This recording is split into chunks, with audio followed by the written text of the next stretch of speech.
There it goes. Hello, hello, darlings. Hello, all of my Phoenix fam out there. Happy to see you all. It has been a incredibly busy and crazy week. This is going to be the last week that I am coming to you from this current space. You'll probably see the backdrop. Travel with me. But this is going to be the last Wisdom Wednesday in this house that I'm in right now. So super exciting. Next week I will be coming to you live from the new house. So have a look out for the walkthrough that I'm going to do, just to show everybody around and show everyone like the beautiful space and oh my god, so excited and grateful and all the wonderful things. Right, so that. Right?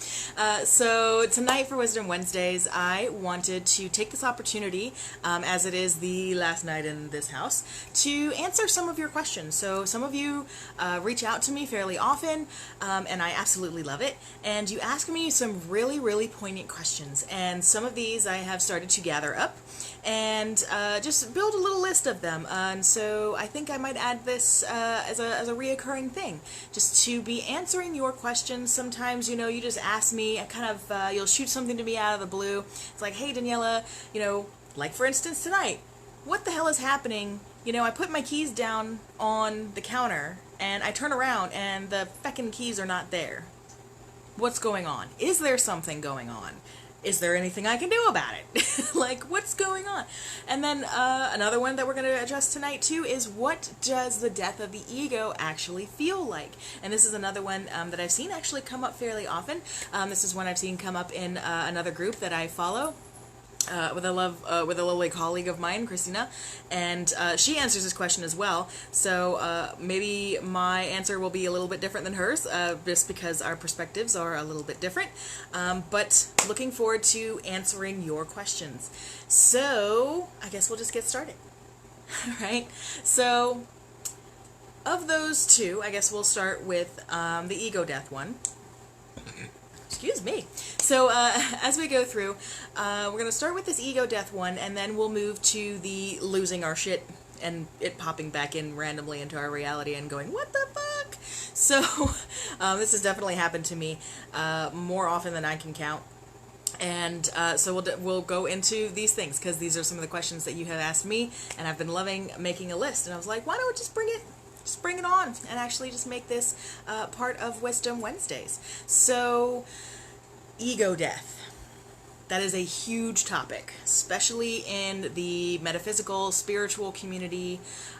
Ego death, ego death, ego death. Everyone's like, you gotta kill your ego.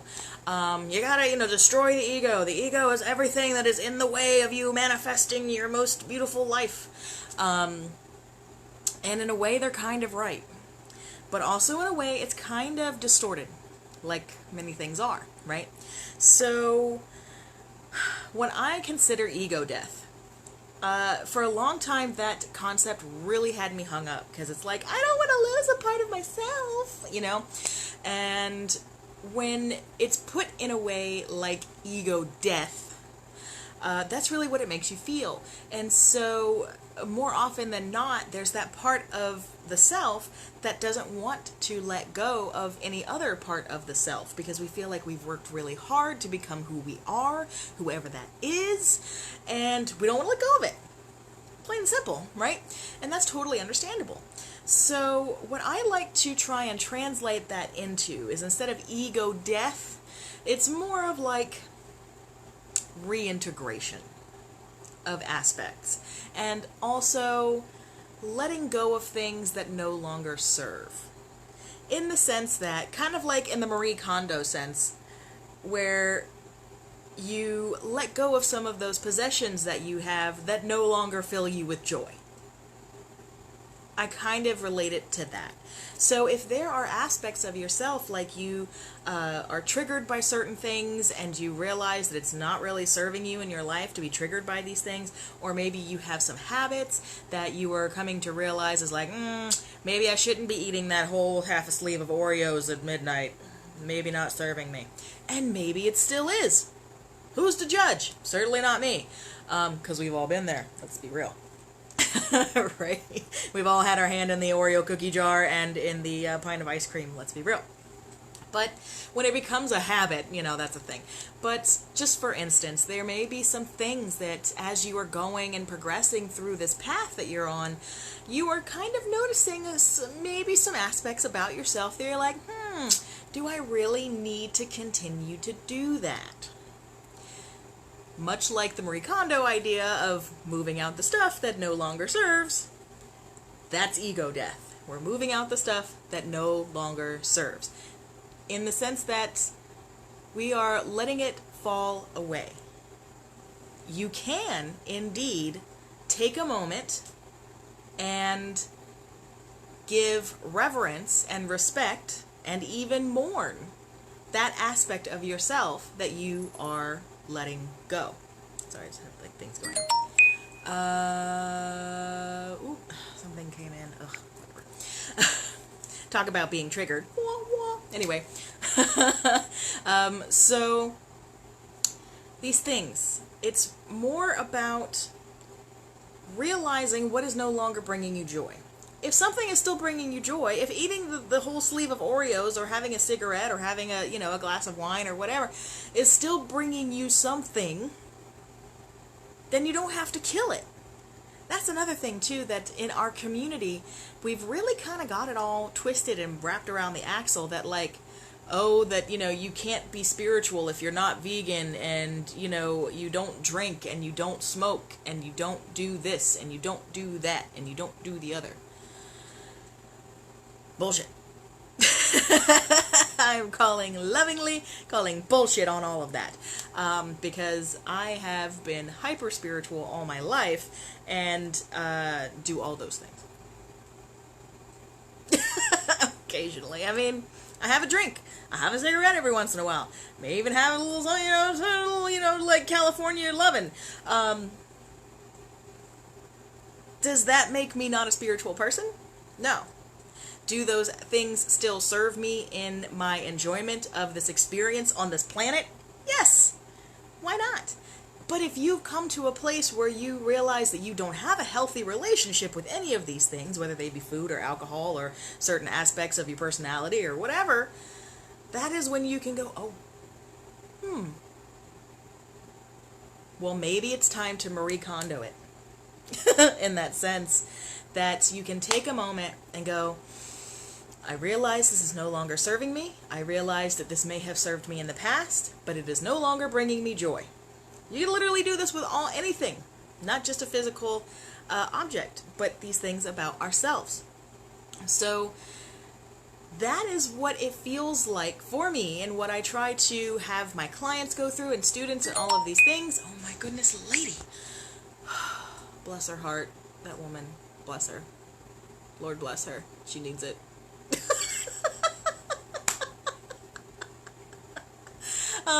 This is the lady I work for on the side, doing gardening and things, and sometimes she's got a lot of control dramas, where she does not feel like she's in control of her life, and so she spreads it upon the rest of us.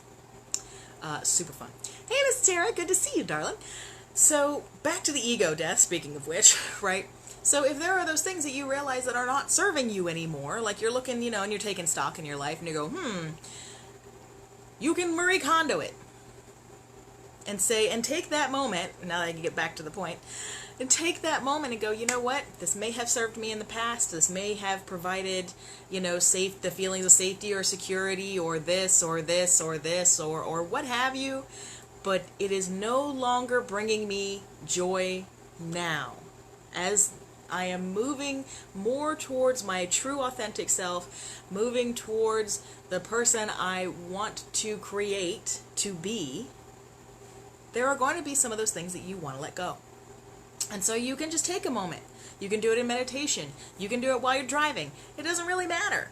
And that's another myth buster, is that you have to always be setting aside time to just sit there and, go into full Om, and start doing the thing. If you like to do that, great.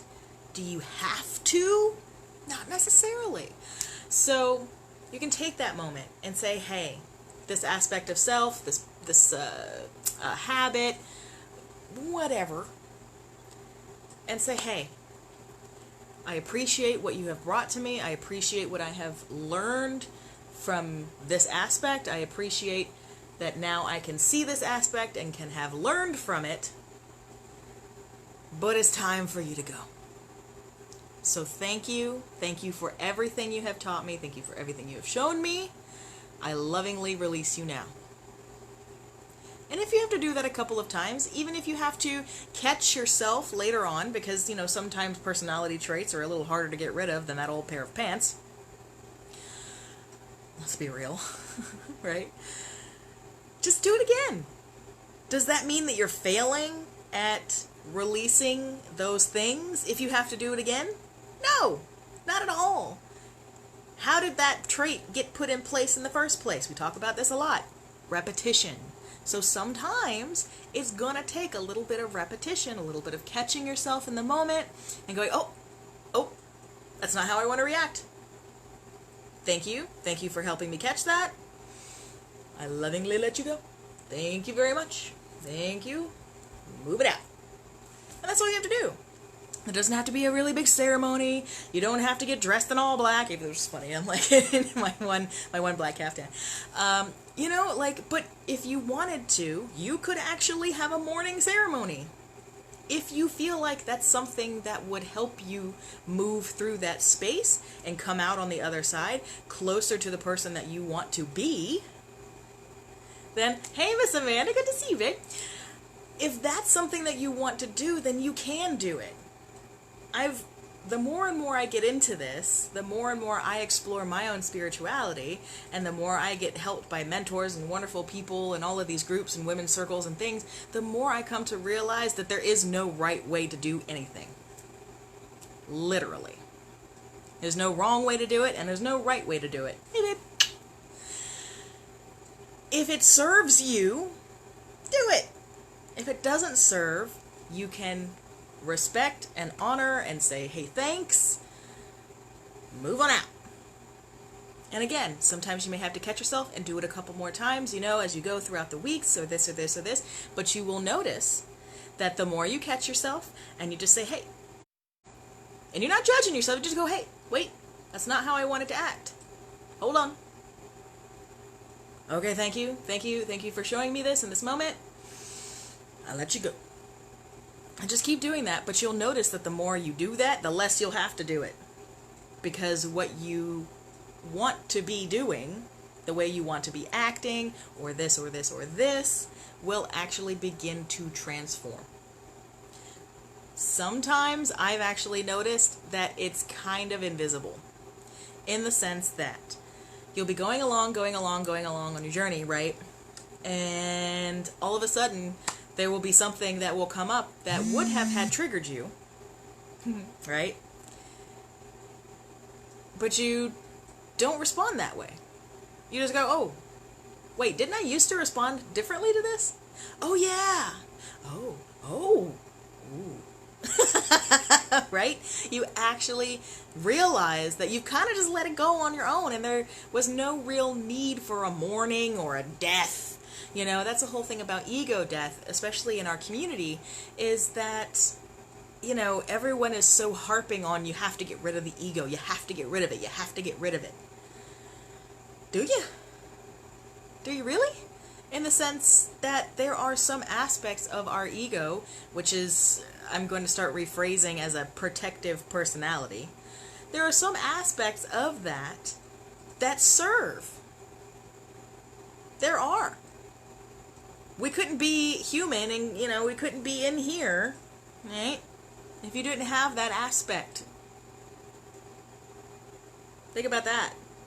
We wouldn't be able to be inhabiting a physical body in the manner that we are if we did not have that component as part of the makeup of the computer.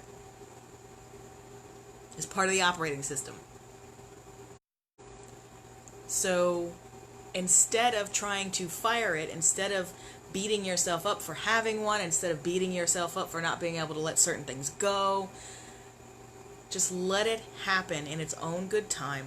You can, of course, set intentions. You can, of course, catch yourself and say, oh, nope, that's not how I wanted to act. All right, cool, caught that, awesome, moving on. But don't dwell in it. But if you like to mourn it, you can. If you want to take a moment and have, sit down there with your 10, 15, 20, 30 minute, half an hour meditation. Yes, Hera says, no, can't get rid of the ego, integrate higher self with ego. Pretty much. Kind of, in the sense. Yeah. So if you want to do that meditation thing where you sit down and you're like, okay, I'm going to release this, I would like to let this go, and you do the thing, and you cry, and you do the thing, and you mourn, and you do the thing. Because trust me, I've been there, we've all done it, right? Do it. There's no wrong way to do it. And there you will discover that there are some aspects that you would like to let go and Marie Kondo it, that are going to be heavier to let go than others. So it may actually more or less require you to go through a little bit more rigmarole, or a little bit more of a ritual, or a little bit more of an intention, a little bit more of a intended sitting down and doing it, than just being able to catch yourself in your car on the drive home, home or to work, instead of, flipping the guy off, that cut you off. You can just catch you like, no, not gonna do it. Not gonna do it. And that could just be the end of it. So really, the thing about feeling what it feels like to have some of these aspects fall away, sometimes it's going to be really obvious, and sometimes you're going to cry, and you're going to have Alice Cooper face. And that's okay. And there's going to be times where you're like, oh, nope, not doing it. Bam, done, not doing it. And you can just move on with your day. And that's okay too. So if you are noticing that things are naturally falling away, or you're noticing that you are setting aside time to do these things, all of the above under the sun is permissible. Because it is your experience, it is you dealing with you. How you choose to deal with yourself is an entirely personal matter. I'm just here to say that these are some of the examples that I have been through personally. And so if you are also going through them, just know that there is nothing wrong with it. And there's nothing wrong with having more than one way of processing the same kind of thing. I know, sounds crazy, but that's the way the universe works. Go figure. So on to moving on to something that's even more crazy, is the question of, why does our shit disappear? And then you look for it, and you look for it, and you look for it, and you just lose your mind. And then 2, 3, 4 weeks later, a month later, there it is. Right there. Right there. Right there.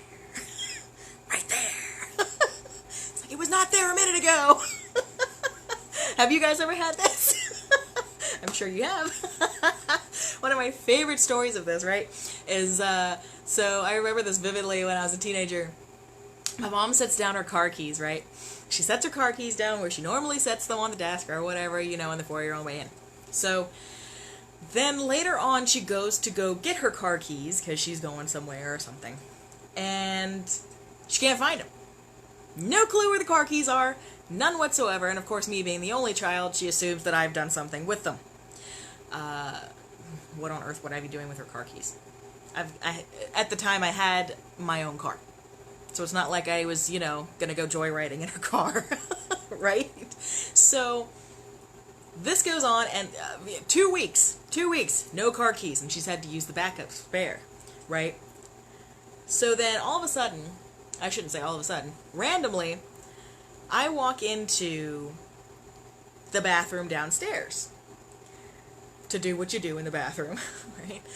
And I walk into the bathroom, and lo and behold, quite literally, there are her car keys on the floor, perfectly arranged, splayed out, perfectly arranged. So you had like the fob, you had the key, you had the house key, you had like the little cute tag she had on there, and whatever other thing.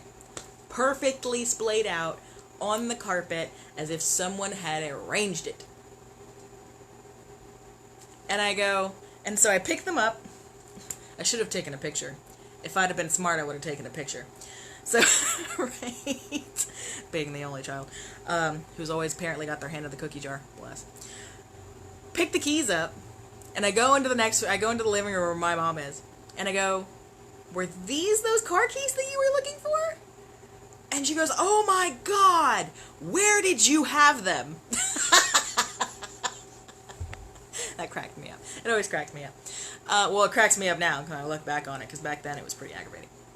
But I was like, no, they were there in the bathroom on the floor. Like, why on earth would I just all of a sudden come up, like, with your keys from the bathroom? That doesn't make any sense. As if I had done it maliciously. Like, it wouldn't make sense. So, the other day, I was listening to one of the things that I love to listen to. Super, hyper, dense, esoteric, quantum craziness, right? One of my favorite things ever. And they brought this topic up, and the explanation was just too perfect. So when somebody asked me this question actually recently, I said, oh, this would be the perfect opportunity to share that answer that I got in explanation with everybody. Because this is one of those things that I truly believe, that when you are on the path to your true highest self, your most integrated, your most aligned, authentic self, right? These are the kinds of things that are going to start happening to you. So the explanation was this, and this was great. So you may or may not realize it, but all of us, most of us are already blipping in and out of the 5D realm all the time. And we just don't realize it. Did you know, fun science quantum fact, really quick, did you know that the photons in the cells of your body, in every single cell that makes up every single bit of your body, and really everything else, the photons in those cells blip, technical term, blip in and out of the quantum realm, every billionth of a second. So literally, quite literally, and this has been proven by modern science, go look it up. If you don't believe me, you don't have to believe me, go look it up. Every second, you and I are going like a film strip through quantum reality. In and out, in and out, in and out, in and out, in and out, in and out. All the time. All the time.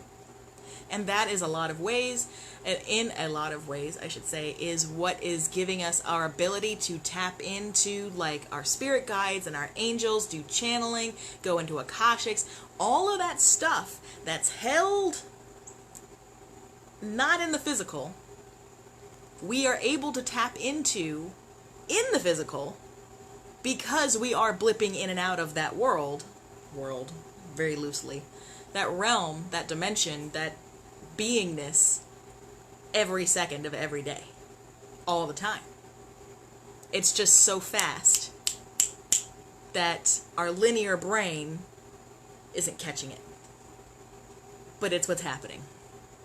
And number one, that's pretty freaking cool. So where do we go with the key situation, right? How does this factor in, Daniela, to the key situation? So, knowing that we are actually blipping in and out all the time. We, in this physical realm, are in the 3D. We are moving into a space of 5D, which is also a physical realm, but it is a much less dense physical realm, okay? What is happening as you and I are going through our spiritual growth process, and we are leaving behind those weights, those attachments, all that nonsense that keeps us thoroughly anchored in the physical world only, you and I are blipping in and out of 5D all the time. Yes, Tara, yes, you are all about quantum, being a quantum life coach. Yes, you are. That's absolutely true. So we are blipping in and out of the 5D all the time. So the explanation was this, and it just so rang true that it was way synchronistic that somebody had asked me that question a few days after I had watched that thing. Beep. Gotta love those. Gotta love it. I love it so much.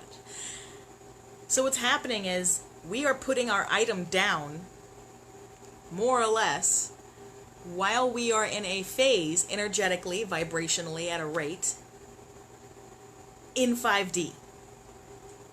We are putting our stuff down in a region of area, of locale, of space-time that is of a different dimensional vibration than the one we physically are currently inhabiting. What happens then, though, is that we go around after the fact looking for the thing, agitated, freaking out, anxiety, stressing out, going, oh my God, where are my keys? Oh my God, where is that paper? Oh my God, oh my God, oh my God, oh my God. What kind of energy do you think, oh my God, oh my God, oh my God, oh my God, is?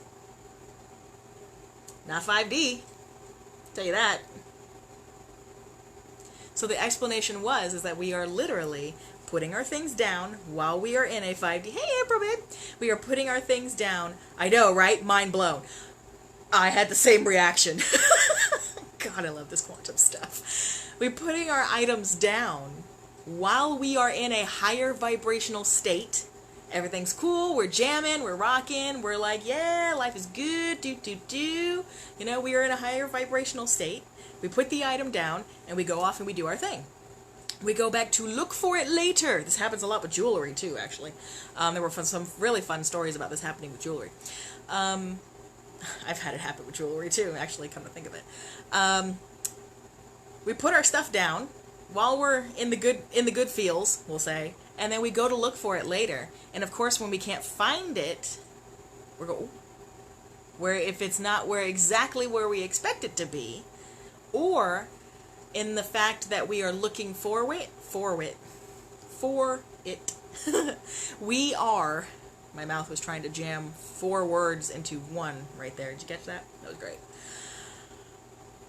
When we are looking for it, we are at a different vibrational rate than we were when we set it down. We are not vibrationally compatible with where the keys are. Because if you notice, when you're not looking for it, when you've forgotten all about it, poof, there they are. Because guess what? You're not stressing. You're not running late. You're not looking for it.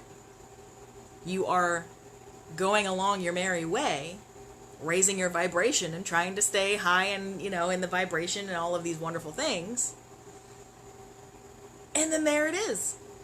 Because you have realigned yourself with the vibration that you were when you put it down. Think about that one. That blew my mind. And it makes so much sense. At least for me, it highly resonates. Because there have been so many times where I can think in my own life where this is absolutely 1,000,000% the experience. That you put it down, you're good, like you come home, you had a great dinner out, and you come home and you put your keys down on the table, you're not even thinking about it, and you're just like riding high, having a good time, chit. And then you go to leave the next morning, you go to work, which number one, that'll put you in a different vibration, right? You go like you're gonna head out to work. And of course, usually when we go to head out to work, we're like, oh my God, traffic. Oh my God, my boss. Oh my God, oh my God, oh my God, oh my God, oh my God, oh my God. Right? We are no longer in the vibration that we were when we put the item down. And because we are actively going in and out of the quantum realm all of the time, this is actually actively happening. This is what is happening. So the stuff is in a different vibration. We are in a different vibration than when we put it down. Freaking out. Can't find it. Because it's not here. It's somewhere else. So then when you calm yourself back down, and you're back in a good mood, and you're not looking for it, and you're just going out throughout your life, poof, there they are. So next time you lose something, try and see if you can't raise your vibrational rate through all of the numerous tools that there are on the face of the planet to raise your vibration with, some of which we talk about fairly often. See if that doesn't work for you. Just go out of that room where they're supposed to be. Go out of the room. Go and maybe take 5 minutes, raise your vibration, go back into the room, and see if they are not there. I am going to test this out the next time I actually lose something. It hasn't happened yet, because it hasn't been that long since I heard this explanation and since the person asked me the question. But the next time it does happen, I am definitely going to test this out. The next time it happens where I walk in, I put something down, and later on I go to look for it, and it's not there, I'm going to do this exact thing that I am suggesting to you, is to go and take 5, change my vibration, raise it up, and see if I can't find whatever that was. Alright, my dears, thank you so much for joining me for Wisdom Wednesdays. I had a blast answering your questions. If you have anything, again, always feel free to reach out to me. I am always at your fingertips, I should say, really, because we're all here on the Facebooks. And I'm on Instagram, and I'm on YouTube. And you can hit me up through info@redesignyourlife.com, the email address for the website. So anytime you have any questions, I love sharing these things, and I am so grateful, I'm already in the future. I am so grateful for all of you that were able to stop by and join me tonight. Let me know if there's anything that you would like answered or any topics that you'd like me to go into for future Wisdom Wednesdays. And just as a quick reminder, this will be the last time that I'm coming to you from this space, and next week I will be seeing you all from my new house. So excited! And one other thing I also want to share with you, that a new fresh batch of Reiki henna is ready. Look at that bad boy. Yeah. Nice and dark. Oh my god, I loved how this one turned out. Anybody notice any imagery that should seem familiar if you're in this group? But yes, so the newest batch of Reiki-infused henna is available. I only have a very select few. 1, 2, 3, 4 are already spoken for. It's 4 already spoken for. So I only have literally 3 left. 3 left from the batch that I just made. Of course, if you ever want any, I make them fresh. Anytime anyone puts an order in, I make a fresh batch. So you can always put your order in anytime, and check that info out at redesignyourlifeforever.com/Reiki henna, and you can find a very fun Q&A that I put up there for some of the most commonly asked questions about Reiki and henna, and how on earth I came up with putting the two of them together, and all of that fun backstory, as well as how much, the shipping's included, and you can purchase them directly from the site, and I will get all of your shipping and all of your info and all of that wonderful stuff, and they will be sent out directly to you. So if you are interested in trying out any of this wonderful Reiki henna, if you're looking for the benefits of Reiki without having to go and sit down for a session somewhere, which, by the way, distance Reiki, totally a thing, and you love doing beauty products, if you haven't ever tried henna, it is one of my most favorite things to do. It is a really fun ladies' night activity. It's fun for teenage birthday parties, and I only say teenage because the young kids sometimes have a hard time sitting still and then not touching the design wherever it is. All of those instructions are on the website, so please go and check that out. If you're interested, go check it out. It's the newest thing. It is something I'm really, really proud of and really super happy to be offering right now. People are loving it. I've been giving out samples. People are literally beating down my door for this stuff, and it's awesome. So go and check out the website, redesignyourlifeforever.com/Reiki henna, and go check all that info out. Thank you so much for joining me tonight for Wisdom Wednesdays. It was a pleasure, as always, to see all of you. Mwah! Have a great night.